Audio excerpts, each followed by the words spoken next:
Hello everyone. हमारा question है what is the difference between the term orbit and orbital. देखो, orbit और orbital में डिफरेंस निकालना है।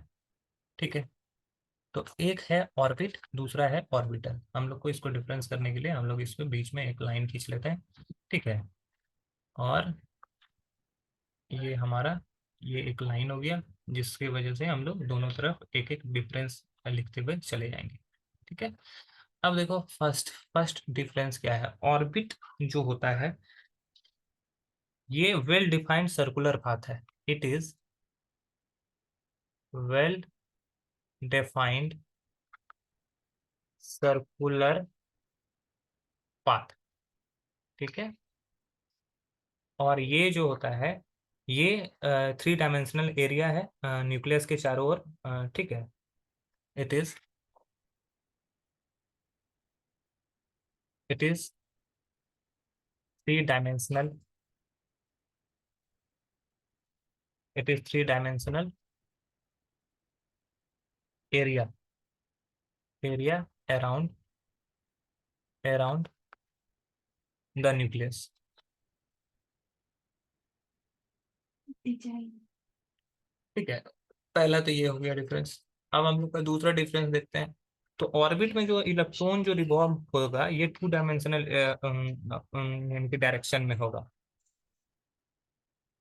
It represent it present two dimensional it represent two dimensional motion of electron.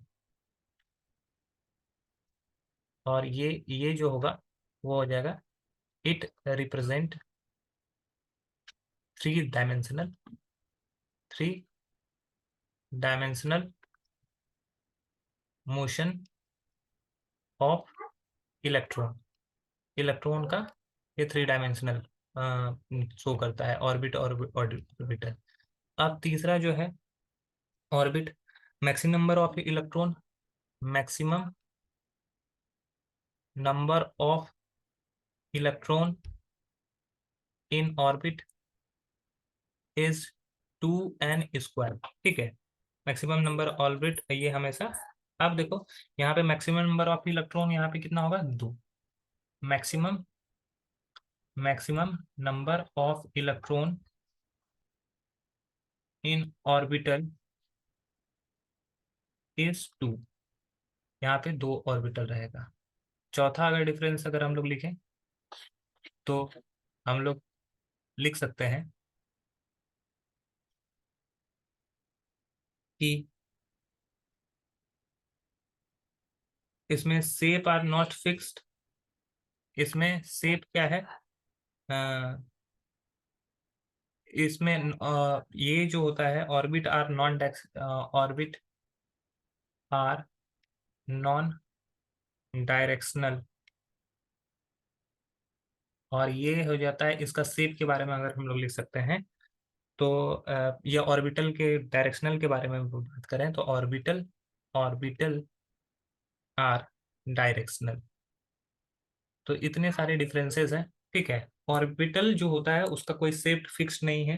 कोई spherical shape हो सकता है, कोई डम्बल शेप हो सकता है, कोई डबल डम्बल शेप हो सकता है। ठीक है, जबकि ऑर्बिट जो होगा वो हमेशा सर्कुलर शेप का होगा। ठीक, तो ये शेप के हिसाब से भी आप लिख सकते हैं। आई होप ये क्वेश्चन आपको समझ में आया होगा। That's all, thank you.